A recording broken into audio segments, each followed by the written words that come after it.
warahmatullahi wabarakatuh.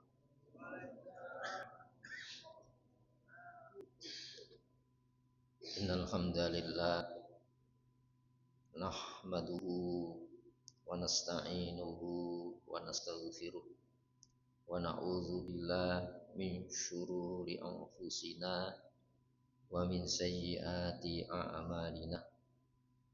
May yahdihillahu fala mudhillalah wa may yudlil fala hadiyalah. Asyhadu an la ilaha illallah wahdahu la syarikalah wa asyhadu anna Muhammadan abduhu wa rasuluh la nabiyya wa la rasula ba'da. Allahumma sholli wa sallim wa barik ala Muhammadin wa ali Muhammad kama shallaita wa sallamta wa barakta ala Ibrahim wa ali Ibrahim fil alamin innaka Hamidum Majid. Amma ba'd. Saudara sekalian, sejenak marilah kita sediakan waktu kita untuk bersama mentelaah, memahami materi tafsir Al-Quran. Sertakan harapan kepada Allah dengan menata niatan kita. Semoga lewat telaah malam hari ini Allah memberikan kepada kita taufik hidayahnya, bimbingan serta pemahamannya. Untuk itu marilah kita buka telaah malam hari ini dengan al-basmalah. Bismillahirrahmanirrahim. Kita sampai pada telaah surah At-Taubah 62. A'udzu billahi minasy syaithanir rajim. Bismillahirrahmanirrahim. Yahlifuna billahi lakum liyurdukum wallahu wa rasuluhu ahaqqu ayyurdu in kanu mu'minin. Alam ya'lamu annahu may yuhaddidillaha wa rasulahu fa anna lahu jahannama khalidan fiha dzalikal khizyul 'adzim. Yahzarul munafiquna an tunazzala 'alaihim suratun tunabbi'uhum bima fi qulubihim. Qul istahzi'u innallaha mukhrijum ma tahdharun. Wala in sa'altahum la yaquluna innama kunna nakhudu wa nal'ab. Qul abillahi wa ayatihi wa rasulihi in kuntum tastahzi'un. La ta'tadhiru qad kafartum ba'da imanikum. Innahu an ta'ifatin minkum nu'adzib ta'ifatan bi annahum kanu mujrimin. Al munafiquna wal munafiqatu ba'dhuhum min ba'd ya'muruna bil munkari wa yanhauna 'anil ma'rufi wa yaqbiduna aydiyahum. Nasullaha fanasiyahum. Innal munafiqina humul fasiqun. Wa'adallahul munafiqina wal munafiqati wal kuffara nar jahannama khalidina fiha. Ya hasbuhum wa la'anahumullah wa lahum adzabun muqim. Shadaqallahul adzim. Saudara sekalian, sebelumnya dibahas tentang kewajiban negara mendistribusikan devisa negara itu untuk warganya. Di antara sumber devisa negara itu yaitu zakat. Dan zakat itu harta muslim yang dipungut negara dengan persentase yang sudah jelas, 2,5%. Jadi Allah itu tidak membebani, sehingga perlindungan harta itu diantara prioritas utama ajaran al-Islam. Melindungi harta, kemudian perlindungan jiwa, Tidak boleh darah ditumpahkan dengan alasan tidak dibenarkan oleh Allah.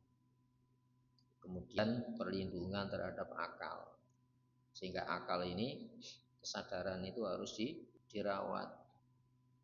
Sebab jaringan saraf dalam otak manusia ini menempati prioritas di antara 5 prioritas, yaitu apa? Hifdzul akal, memberikan jaminan aman, yaitu akal manusia. Makanya tidak boleh mengkonsumsi makanan yang merusak jaringan saraf, yang merusak organ tubuh, tidak boleh.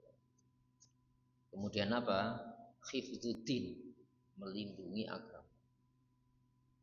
Jadi agama ini mendapatkan prioritas utama sebagai bentuk manusia itu harus memiliki pandangan yang benar tentang Allah, tentang alam, tentang dirinya. Dan itu agama.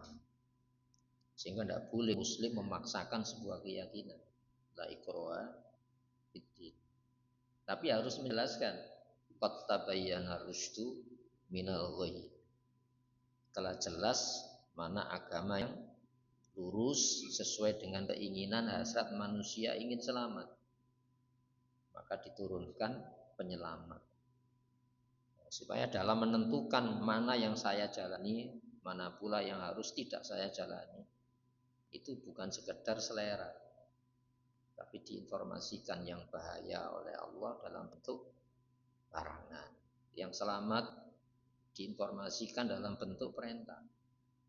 Makanya hifdzuddin, melindungi agama. Selanjutnya hifdzun nasab, melindungi keturunan.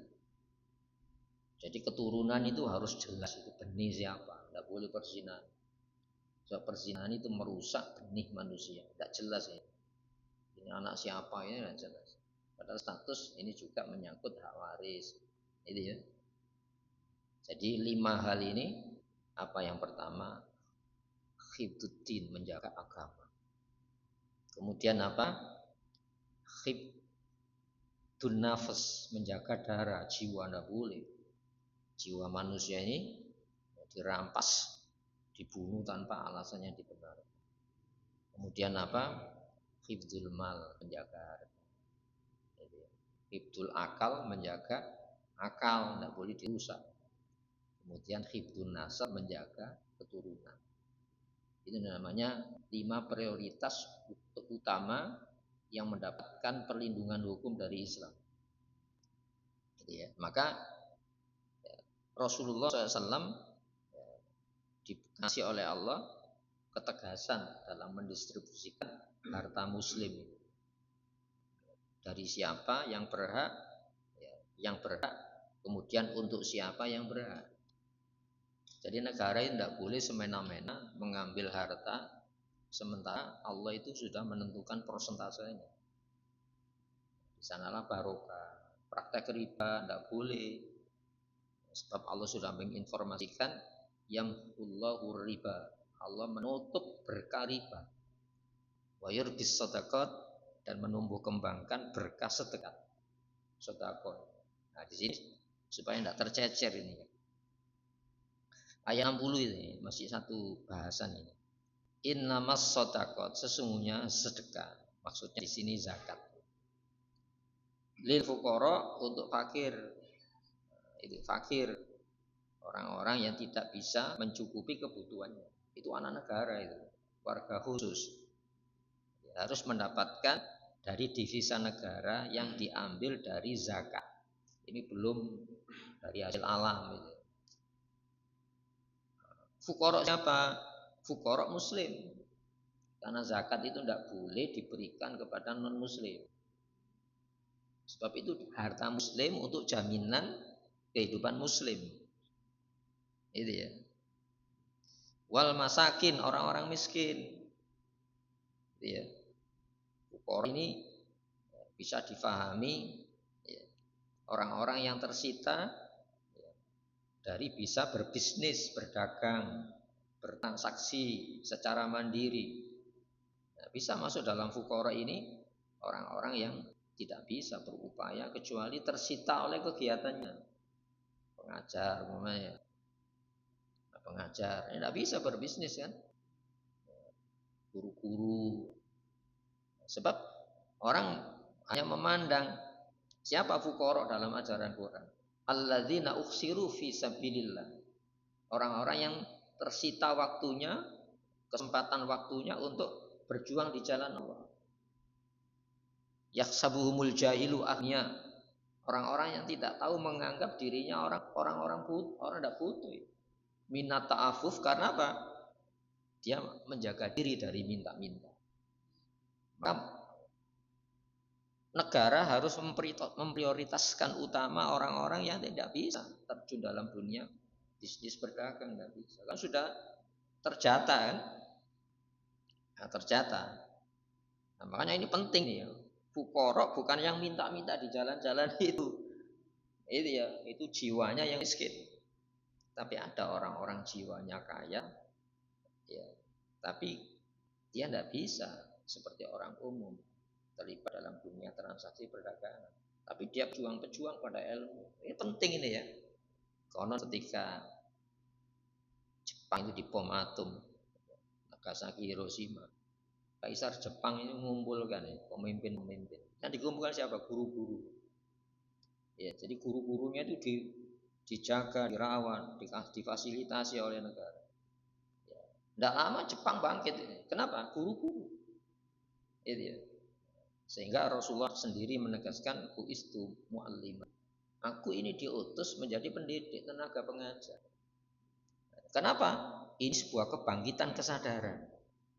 Ya. Kan banyak jiwa itu tetap miskin, walaupun sudah terpenuhi hajat-hajat materialnya, tapi miskin jiwanya, minta-minta. Ya, dengan berbagai macam teknik kan, nah, itu jiwa yang miskin itu bahaya. Ya, jadi ini dibedakan. Wal masakin memang orang-orang yang tidak memiliki skill, harus dilatih. Orang-orang miskin, jangan dibentuk jiwa miskin dikasih jiwa konsumeris. Sebetulnya BLT itu tidak bagus sebetulnya. Kenapa? Bantuan tunai langsung. Loh, kenapa tidak dikasih pendidikan? Ya dengan pendidikan dia mandiri. Bukan dikasih ikan tapi dikasih kail. Dibikinkan kolam pancing. Kan gitu kan? Sebetulnya hasil alam kita itu luar biasa. Tapi itu tadi penjajahan kejiwaan belum bangkit. Makanya penggagas Indonesia Raya lagu itu bangunlah jiwanya. Karena yang terpuruk itu jiwa. Makanya membangunkan kejiwaan itu sulit ya, dibanding membangunkan gedung-gedung materi. Kemudian wal amilina alaiya, pengelola. Amil itu pelaku yang menjalankan alaiha zakat, petugas negara. Nah, seharusnya sudah umat Islam di lembaga itu DPR harus mengusulkan ada dirjen zakat seharusnya, bukan dirjen pajak. Ternyata pajaknya dikorupsi ya. Sampai pada sasaran, enggak kan? Nah, makanya itu hak muslim harus mendapatkan perlindungan hartanya, harus dikelola sesuai dengan syariat, dan itu hak kita sebetulnya. Harus ada dirjen zakat, mungkin suatu ketika mungkin ya. Wallahu a'lam. Kemudian wal mu'allafati qulubuhum, yang dilunakkan hati mereka. Artinya apa? Ini dengan uang zakat ini untuk apa? Dakwah. Ya, membiayai dakwah di pedalaman, memberikan bantuan-bantuan yang dengan bantuan itu orang akan mengenal Islam itu ini ya. Dengan politik hartanya itu mampu melunakkan jiwa manusia. Tapi mu'allafah qulubihim ini kondisional. Kondisional. Dulu pada zaman Sayyidina Umar mu'allafah qulubuhum tidak diberlakukan. Dialokasikan apa? Untuk yang lainnya. Kenapa? Islam sudah mayoritas, tidak perlu perlindungan. Jadi harta itu didistribusikan untuk melindungi lancarnya dakwah Islam. Bisa. Wafir riqab, untuk memperdekakan hamba saya. Nah, sekarang kebudakan tidak ada kan? Tidak ada. Tapi bisa bermakna apa? Para pekerja, itu ya, yang mereka itu tidak berdaya, karena kondisinya bukan syariat Islam yang dipraktekkan. pemilik modal itu menentukan segalanya. Sehingga nilai tawarnya kan tidak ada kan. Ketentuan gaji siapa yang menentukan? Ini perempuan, ini karyawan, ini karyawati. Sama enggak? Sistem penggajian nasional gitu. Sekarang kan sih berupaya kan. Upah regional itu. Ini hadirin rahimakumullah. Ini tidak mungkin terjadi tanpa adanya perlindungan negara. Karena ini masalah-masalah kenegaraan, surat At-Taubah. Kemudian wal ghorimin, orang-orang yang terlilit utang. Jadi kalau dalam ajaran Islam, Muslim itu kalau tidak bisa bayar, tidak bayar utang, lapor negara. Malah senang dilaporkan. Kenapa? Dia akan diambilkan dari Baitul Mal ketika dia mampu bayar zakat. Ketika tidak bayar zakat, tidak mampu diambilkan, itu miliknya, diambil untuk apa? Bayar utang. Nah, itu ya. Jadi itu dari Muslim oleh Muslim, ya, oleh untuk Muslim zakat, kecuali bisa negara dari yang lain selain zakat. Ini politik pengelolaan harta. Ketika kita bicara politik, karena itu wewenang negara. Jadi amilina itu bukan petugas masjid, bukan. Amil itu petugas negara dan untuk mengolah setiap terus pemberdayaan ya zakat ini. Sehingga dengan zakat ini sebetulnya bisa sejahtera. Kemudian wafi sabilillah. Pada sabilillah. Sabilillah itu apapun untuk memfasilitasi orang untuk mengenal Allah. Biasa pembiayaan infrastruktur pendidikan, membiayai jalan yang rusak, yang dengan ini ekonomi tidak lancar, hasil-hasil bumi sampai ke kota, membangun bandara-bandara di daerah-daerah terpencil sehingga terjadi komunikasi tidak saja dunia pendidikan, juga hubungan-hubungan perdagangan antar daerah, itu sabil. Kemudian wabni sabil, yang dalam perjalanan, bukan perjalanan melancong ini, rekreasi ini, gitu ya. Mahasiswa yang belajar di luar negeri, sabil apa? Ibnu sabil, anak jalan kan.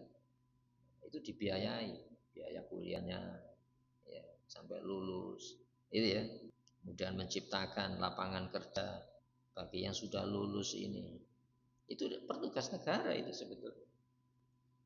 Faridhatan minallah, kewajiban dari Allah, bukan dari Nabi. Nabi itu pelaksana saja.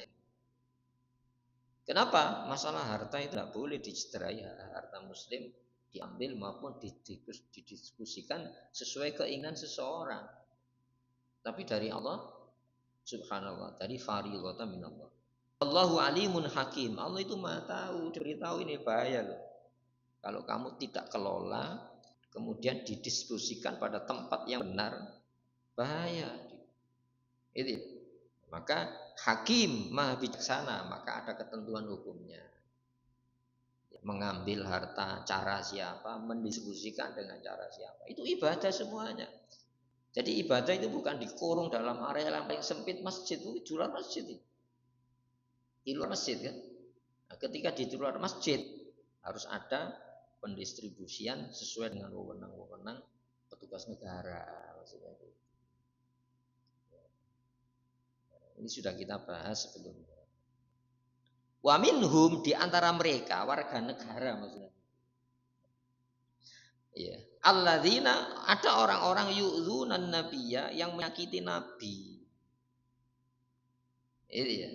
Gimana menyakiti nabi? Nabi sebagai kepala negara. Ya.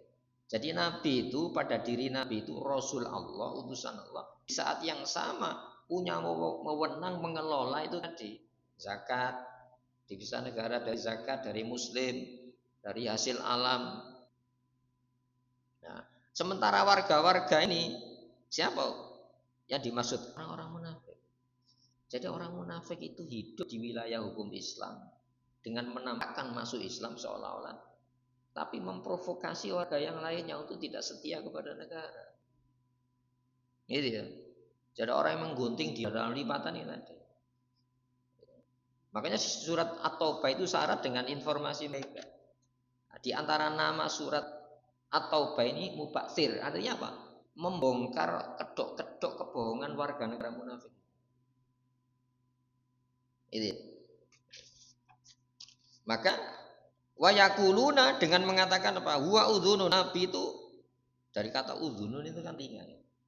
Udhunun itu suka menerima bisikan. Enggak. Nabi bukan dibisik oleh orang dekatnya, dari Allah itu. Itu dari Allah. Tapi Nabi ya punya informan-informan di dalam negara ini untuk apa? Meneliti warga yang terindikasi bersekongkol dengan orang luar. Untuk apa? Menghalangi sistem pengelolaan uang negara. Hari ini kan terjadi kan? Contoh HPH itu. HPH itu kan ada yang berwenang mengeluarkan hak pengelolaan kan. Ternyata apa? Terjadi perusahaan alam. Itu ya. Siapa yang merusak itu? Atas nama hukum apa enggak? Atas nama hukum. Tapi kalau ada orang mencari kayu bakar diadili begitu masanya telitinya. Tapi pengusaha-pengusaha besar yang melakukan pengurusan alam tidak disentuh oleh hukum. Itu ya. Nah di sini sampai Rasulullah itu pernah mengatakan gini, afdhalus sholat sholatul isya, afdhalus sholat alal munafiqina sholatul isya. Sholat yang paling berat bagi orang munafik itu sholat isya. Karena Rasulullah dalam kondisi-kondisi darurat, kondisi darurat itu dalam kondisi ancaman keamanan negara, Rasulullah itu untuk meneliti warga yang tidak setia kepada negara, sholat isya itu ditunda sampai jam 12 ke atas. Ini kan berat kan? Berarti apa? Kalau tidak hadir terindikasi mereka itu warga-warga ini. Itu ya. Nah, termasuk ngerecoki dalam masalah apa? Pendistribusian zakat. Itu ya. Dan mereka kan tidak mau kan? Mas pura-pura masuk Islam. Ya. Kalau hartanya dipungut, kenapa masuk Islam? Karena dengan masuk Islam itu pungutannya tidak banyak, cuma 2,5% kan gitu kan. Makanya dia masuk Islam supaya apa? Hartanya tidak banyak dipungut, kecuali 2,5%. Itu ya. Nah, di sini hadirin rahimakumullah, dia memandang ya, kebijakan Nabi itu hanya informasi-informasi sepihak. Itu dari Allah. Kul tegaskan udhunun khairin lakum, ya, memasang telinga itu jauh lebih baik bagi kamu. Kenapa? Yu'minu billahi, kamu percaya Allah yang memerintahkan zakat. Pendistribusian zakat itu bukan kehendak Nabi. Itu ya. Jadi mendengarkan serius mana yang seharusnya kita jalani dari Allah, mana yang seharusnya tidak kita jalani dari Allah, itu baik. Iman kepada Allah. Itu ya. Wa yu'minu lil mu'minin, dan mempercayai orang-orang mukmin. Jadi kalau memberikan wewenang kepada orang yang tidak memiliki keyakinan yang benar sesuai standar Islam, bahaya. Jadi memberikan jabatan-jabatan penting, masalah-masalah wewenang kenegaraan bagi orang-orang yang tidak seiman, bahaya. Bahaya. Nanti akan kita ketemu ini. Itu ya. Wal munafiquna wal munafiquna wal munafiqat ba'dhuhum min ba'd. Orang-orang munafik lelaki maupun yang perempuan, sebagian mereka ya adalah sebagian bagi yang lainnya. Artinya apa? Kolaborasi untuk saling memperkuat ya keyakinan mereka. Ya. Kalau kita kalau tidak melakukan yang sama, bahaya. Ini bukan masalah apa? Bukan masalah toleransi beragama, ini masalah-masalah penting kenegaraan. Tidak boleh hal-hal penting diberikan orang yang bukan muslim. Itu ya. Pengelolaan energi diberikan bukan orang muslim, bahaya benar. Pengelolaan pangan, pengelolaan sumber alam diberikan bukan kepada muslim, bahaya. Kan itu ancaman bagi ketahanan pangan, ketahanan energi sebuah negara. Realitanya apa kan? Terbukti tidak bahayanya? Terbukti bahayanya. Maka di sini rahimakumullah, wa rahmatun menjadi rahmat lil ladzina amanu minkum, bagi orang-orang yang percaya di antara kalian. Jadi kalau kamu yang ambil itu perintah, larangan bukan kamu ambil sebagai standar, tidak menjalani, itu ya, itu rahmat bagi orang-orang beriman. Jadi mendistribusikan harta, memungut harta sesuai dengan pengelolaan manajemen Islam, itu rahmat, jaminan sayang bagi orang-orang yang beriman. Itu ya. Walladzina yu'dzuna Rasulullah, sedangkan orang-orang yang selalu mengganggu kinerja Nabi di dalam menyalurkan harta zakat, mendistribusikan harta zakat, memungut zakat, lahum adzabun alim, bagi mereka ya, azab yang pedih. Makanya hadirin rahimakumullah, ayat ini harus menjadi sebuah membentuk jiwa kewaspadaan di dalam memberikan sumber-sumber alam, apalagi itu menyangkut ketahanan energi, ketahanan pangan, itu harus kelola benar, dilindungi secara benar. Jangan sampai serahkan kepada korporasi swasta, dan mereka itu tidak mungkin kecuali hanya mengeruk untung yang menyebabkan kerusakan alam. Terbukti kan? Terbukti. Ya, kita dapat apa? Dapat apa-apa. Hasil alamnya melimpah, tapi kita kayak utang. Itu realita itu. Ini bukan rahasia, rahasia umum. Hadirin rahimakumullah. Yahlifuna billahi, mereka itu bersumpah-sumpah. Jadi warga negara yang munafik itu punya tujuan ganda itu, seolah-olah loyal kepada negara, tapi seharusnya di dalam hati mereka itu justru loyalitasnya di luar negara. Yahlifuna billah, bersumpah dengan nama Allah. Lakum, kepada kamu. Liyurdukum, untuk menyenangkan kamu. Demi Allah, saya ini loyalis negara. Demi Allah, jiwa raga kami berikan untuk neraka. Tidak usah sumpah, itu orang beriman. Karena orang beriman itu, kekayaan negara itu amanat Allah yang harus dikelola untuk apa? Memfasilitasi warga negara untuk taat kepada Allah. Bukan memperbesar korporasinya, bukan memperbesar dunia bisnisnya. Ketika terjadi kekacauan lari luar negeri dananya, gimana? Realita enggak? Tapi ketika aman datang kembali, seolah-olah tidak ada masalah. Jadi mereka bersumpah dengan nama Allah untuk mendapatkan apa? Kesenangan kamu. Wallahu wa rasuluhu, padahal Allah dan Rasulnya ahaku, ya, lebih pantas ayyuduhu, mereka cari ridhonya. Ketika saya itu ya mengambil keputusan untuk mendistribusikan harta, itu perintah Allah. Ketika saya memutuskan untuk saya menjalani sebuah kegiatan tidak membiayai, itu larangan Allah. Itu ridho Allah. Itu ya ridho Allah. Jadi tidak mungkin Allah memerintahkan kita taat sementara tidak difasilitasi untuk taat. Tidak mungkin. Itu ya, ketika Allah memerintahkan supaya adil, apakah tidak diturunkan standar keadilan? Tidak mungkin. Ketika Allah memerintahkan adil, apakah tidak ada jaminan dengan keadilan itu kita mendapatkan ketenangan hidup? Ya tidak mungkin. Itu ya. Ingkal mukminin, jika kamu orang-orang beriman. Itu ya. Bukan karena dipaksa oleh penyelenggara negara lalu kamu loyal. Mukmin itu punya komitmen. Harta harus diambil dengan syariat Islam, didiskusikan dengan syariat Islam pula. Nanti dampak masalah batinnya timbul ke tengah. Coba riba ini.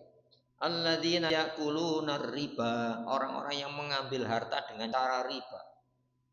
Ya.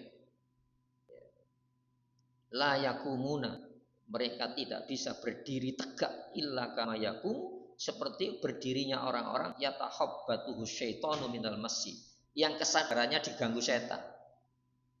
Itu Masya Allah. Dan itu sudah menjadi sistem internasional. Jadi moneter internasional itu terdiri di atas pijakan-pijakan riba. Naudzubillah min dzalik. Makanya tidak ada berkah kan? Coba dunia yang perang hari ini. Siapa yang berperang hari ini? Negara-negara kaya, negara-negara industri yang merampas sumber daya alam dari orang-orang yang dikondisikan untuk lemah. Itu ya. Tapi mereka seolah-olah dia yang memegang standar pelestarian alam, jangan rusak alam. Masalah. Hadirin rahimakumullah, alam ya'lamu. Tidakkah mereka mengilmui? Makanya harus diilmui. Ya, diterjemahkan, tidakkah mereka mengetahui? Sebab larangan Allah itu perlu diilmui. Tahu hikmahnya itu bahaya, makanya dilarang. Perintah Allah itu informasi dari yang maha tahu, alim. Tentang apa? Selamat. Kalau kamu mau meneliti perintah Allah, tidak bisa tergantikan perintah itu dengan perintah-perintah di luar Allah. Karena di janalah jaminan hukum, ketenangan hukum. Itu ya. Masa kita tidak yakin itu? Alladzina yunfiquna amwalahum fi sabilillah kamtsali habbatin ambatat sab'a sanabila fi kulli sumbulatin mi'atu habbah wallahu yudha'ifu lima yasha wallahu dzul fadlil adzim. Perumpamaan orang-orang yang mendanai perjuangan Islam. Ketika kita dapat rezeki untuk taat, bukan rezeki digunakan maksiat. Ini ya. Jadi perumpamaan orang-orang yang menginfakkan hartanya untuk meraih ridho Allah. Kama kali habbatin, seperti satu bulir biji. Iya. Ambatat sab'a sanabila. Ya, yang dijamin hidup ya, sampai jadi pohon. Ada 7 tangkai, masing-masing tangkai itu 100, berarti apa? 700. Ada bank yang memberikan jaminan sampai 700% itu. Masya Allah, itu Islam itu. Artinya apa? Yang melarang itu Allah, yang perintah Allah. Yang menggandakan rezeki itu Allah. Ya. Jadi mentauhidkan Allah itu gimana? Perintah Allah itu dari yang maha tahu bahaya. Maka diperintah jauhi bahaya. Ya. Yang melarang itu dari yang maha tahu bahaya. Jangan, jauhi. Karena itu mencelakai kamu. Ini ya, bukan percaya Allah, Allah pencipta. Sementara Allah tidak dipercayai, Allah punya wewenang memberitahukan mana yang bahaya, mana yang mencelakai dalam hidup. Itu pun Allah masih mengatakan apa? Allahu yudha'ifu lima yasha. Allah menggandakan sampai tidak terhingga. Alam ya'lamu, tidakkah mereka mengilmui? Annahu, bahwasanya mayyuhadidillah. Siapa orang-orang yang menentang Allah itu? Beda ya, melanggar dengan menentang kan beda. Apa melanggar? Melanggar itu masih mengakui sahnya hukum. Tapi kalau namanya menentang, tidak mengakui sahnya hukum. Larangan Allah diganti larangan dia. Perintah Allah diganti perintah dia. Itu namanya apa? Menentang. Coba hadirin dikasih contoh-contoh manusia-manusia penentang, dan itu menjadi apa? Bahan analisa sampai hari ini. Fir'aun itu siapa? Itu separuh dunia itu kuasai Fir'aun. Dinasti Fir'aun itu abad usianya. Zaman Nabi Yusuf sudah ada dinasti Fir'aun. Sampai zaman Nabi Musa berapa abad? 400 abad kan? 400 tahun berarti 4 abad kan? Berarti apa? Negarawan kan? Cuma fase-fasenya kan beda. Fir'aun berapa? Fir'aun pada zaman Nabi Musa ini yang melampaui batas. Fir'aun paling sehat. Berarti apa? Teknologi kedokterannya maju. Itu ya. Dan lembah Nil itu, ya, di lembah Nil itu pusat pertanian yang subur. Berarti apa? Irigasinya sudah ditata oleh ilmuwan mereka. Endingnya apa? Jangankan menyelamatkan rakyatnya, menyelamatkan keluarganya. Sendiri tidak bisa selamat. Padahal alat selamat sudah dikuasai. Kenapa? Menentang Allah. Melanggar, namanya melanggar. Muslim melanggar, iya, Muslim ada yang melanggar sampai dosa besar. Tapi namanya Muslim tidak pernah menentang ketentuan hukum Allah SWT.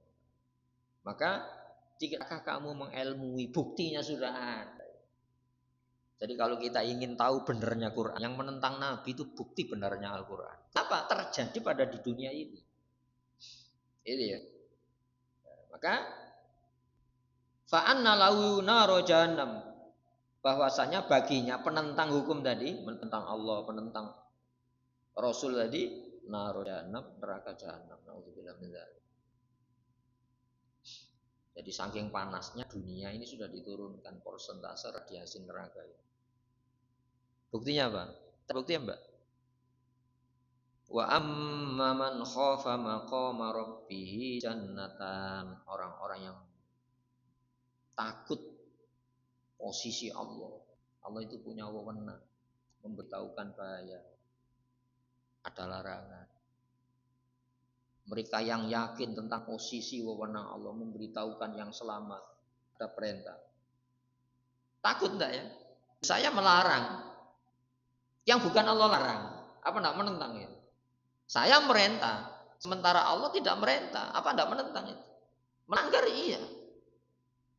Nah, bagi orang-orang yang takut, Allah itu punya wewenang memberitahukan bahaya, memberitahukan selamat.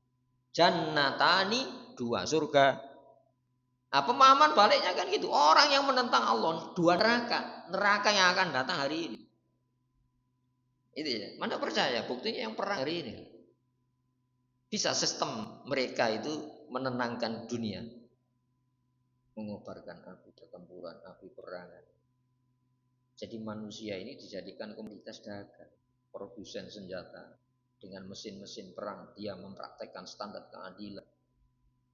Dengan mesin-mesin yang perang, dia merampas hak-hak manusia yang lainnya, menjara kekayaan alam, sehingga dunia hidup dalam ketegangan global. Terbukti apa? Yang berperang itu tidak mungkin negara miskin bisa berperang, yang bertempur negara-negara kaya.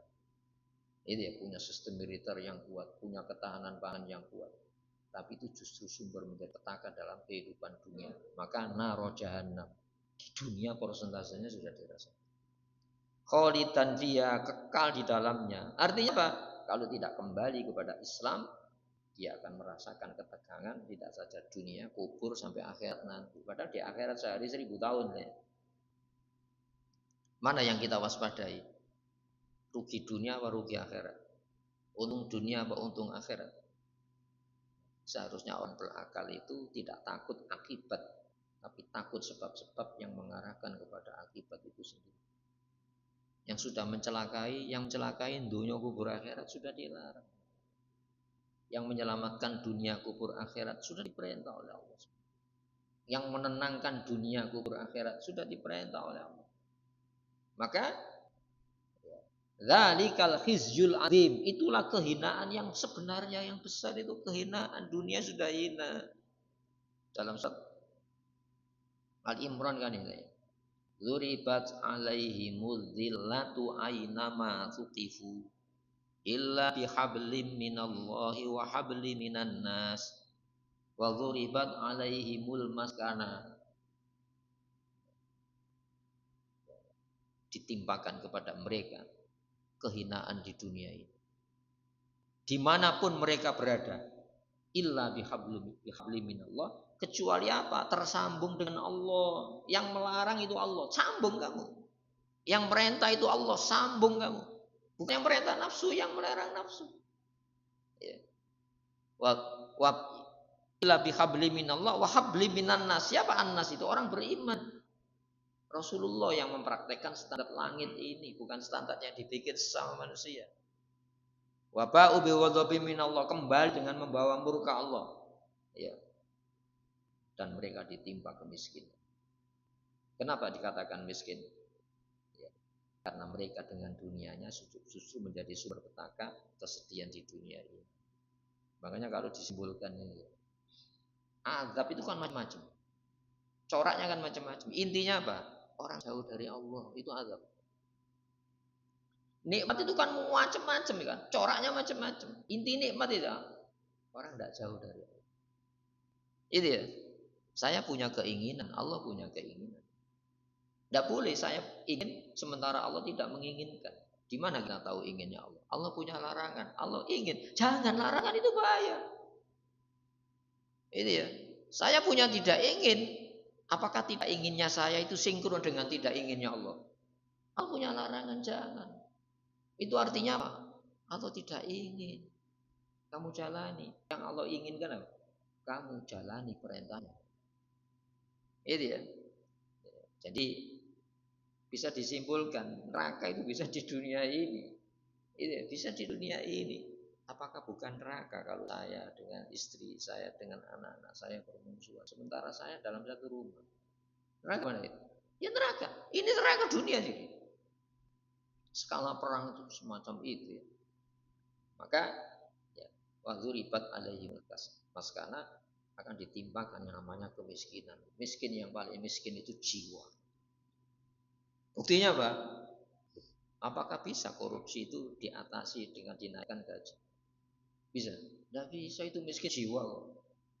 Itu miskin jiwanya miskin. Masya Allah. Kaya itu kaya jiwa. Benar Rasulullah mengatakan, laisal ghina an kasratil ard. Bukan kaya itu bukan kaya benda, walakinnal ghina ghinan. Kaya itu jiwa. Kaya itu jiwa. Kaya itu jiwa. Itu ya. Maka Islam itu membentuk jiwa yang kaya. Sehingga ditunjukkan sumber-sumber taka itu ini. Sumber-sumber keselamatan itu.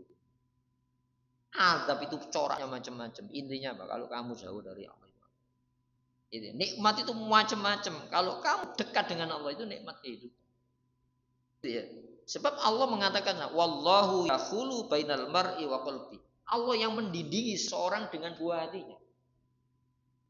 Kalau dinding itu sudah cabut, buah hati jadi bongso. Itu ya. Ini bukan pembicaraan kuno, sampai hari ini buktinya masih ada. Itu ya. Makanya hadirin rahimakumullah. Alam ya'lamu, tidaklah mereka mengilmui. Bisa dirumuskan kok. Larangan Allah itu secara teoritis bisa dirumuskan jadi teori. Itu bahaya-bahaya yang diinformasikan dari ini. Begitu juga perintahnya. Ya. Maka yahdharul munafiqun. Kalau tadi ditutup dzalikal khizyul adim, itulah kehinaan besar. Yahdharul munafiqun, orang munafik itu khawatir, takut. Kenapa? Menyimpan rahasia. Khianat kepada negara, seolah loyalis negara, seolah empatinya kepada negara. Ternyata dibalik bukan itu. Dia masuk Islam dalam rangka melindungi aset-aset perusahaannya waktu dulu. Ya harul munafikun, orang-orang munafik itu khawatir dan takut. Ayunazzala diturunkan alaihim atas mereka, membongkar kedok mereka itu suratun surat. Nah, termasuk atau mau disebut mubaksir. Mubaksir itu surat yang membongkar kedok kebohongan orang-orang munafik. Nanti ada surat sendiri kan, surah al-munafikun. Itu ya. Yunabbi'uhum yang menerangkan, memberitakan bima fi qulubihim, apa yang terpendam di dalam hati mereka, apa pengkhianatan kepada Islam dan kaum muslimin. Pengkhianatan kepada Allah. Kenapa Allah? Allah yang menurunkan sistem Islam, Rasul yang menjalankan sistem Islam ini. Ulis tahzi'u, ya, katakanlah, siapa yang disuruh mengatakan ini? Rasulullah Muhammad. Ya. Teruslah kamu mengolok-olok Allah dan Rasul. Seolah-olah loyalis tapi pengkhianat. Seolah-olah slogannya pembela negara, tapi di belakang mereka justru mereka yang merongrong kedaulatan negara. Ini ya.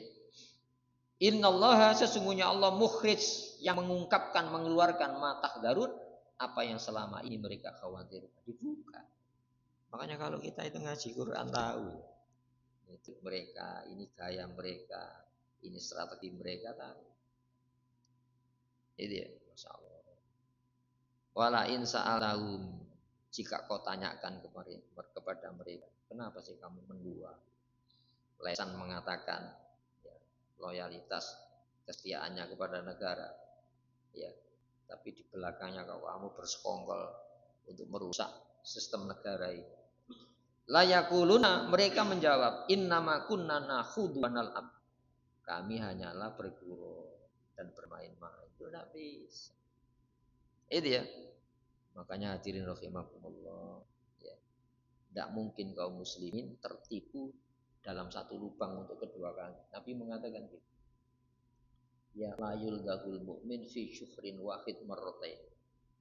Orang mukmin itu tidak akan terperosok dalam lubang. Satu lubang dipatok ular. Lubangnya sama untuk kedua kali. Kenapa? Orang mukmin itu orang yang mampu mengambil pengalaman hidup. Itu ya, contoh peristiwa 48. Siapa yang berkhianat kepada negara?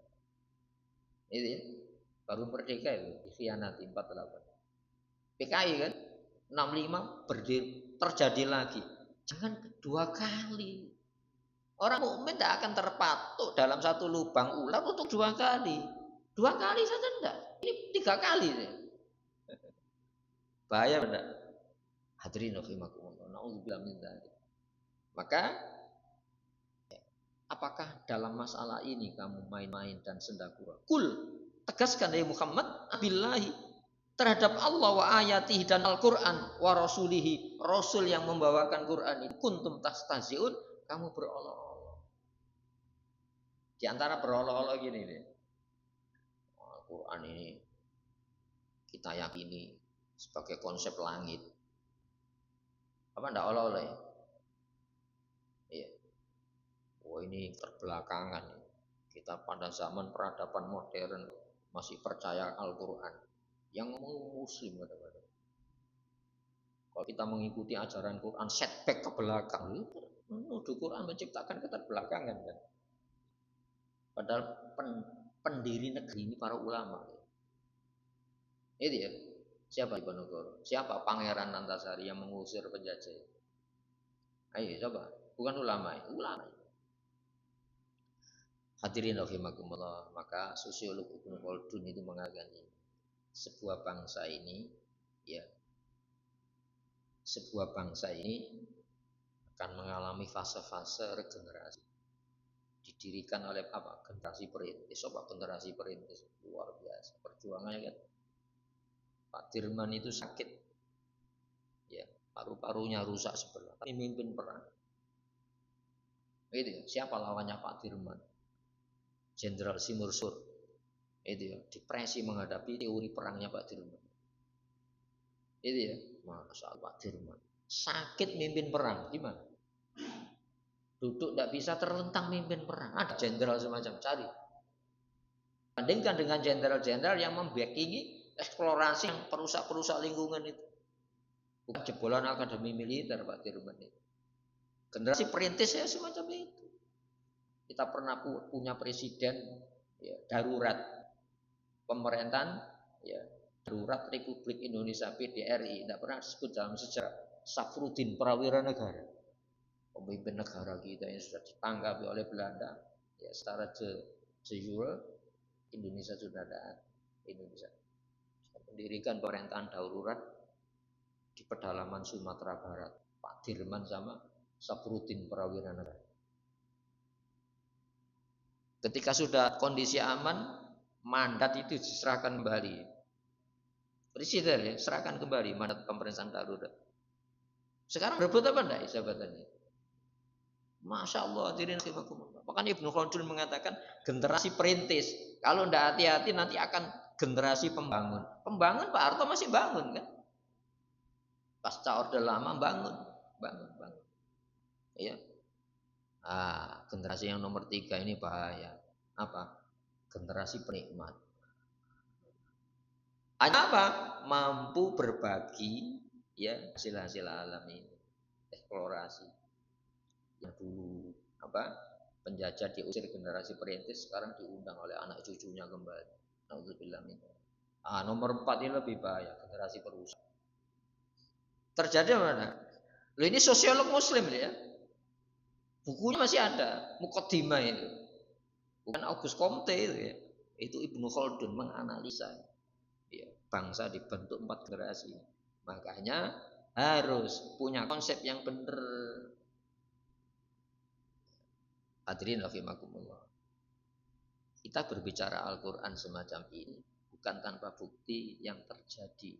Ya, akan berlangsung kalau maka apakah dengan Allah, Al-Quran dan Rasulnya kamu berolok-olok lalu mengatakan itu konsep usang di dalam kehidupan manusia? Enggak, berlangsung terus Al-Quran. La ta'tadiru, kamu jangan minta maaf, udzur, qad kafartum, kamu sudah kufur kepada Allah. Ba'da imanikum, setelah kamu iman. Jadi iman kafir itu. Itu gaya itu ya. Gayanya semacam itu. Mereka masuk dengan membawa kufur seperti halnya keluar dengan membawa kekufuran. Berarti apa? Ketika iman itu bukan iman. Seperti halnya ketika kufur ya bukan iman. Itu gaya yang dipakai oleh mereka. Sudah saya. Ya. Mari kita berdoa kepada Allah Subhanahu wa taala semoga yang kita telah diantarkan jadi hidayah bagi kita. Allahumma shalli wa sallim wa barik ala Muhammad wa ali Muhammad. Walhamdulillahirabbil alamin. Rabbana zalamna anfusana wa illam taghfir lana wa tarhamna lanakunanna minal khasirin. Rabbana atina fid dunya hasanah wa fil akhirati hasanah wa qina adzabannar. Subhana rabbika rabbil izzati amma yasifun. Assalamun ala mursalin. Alhamdulillah rabbil alamin.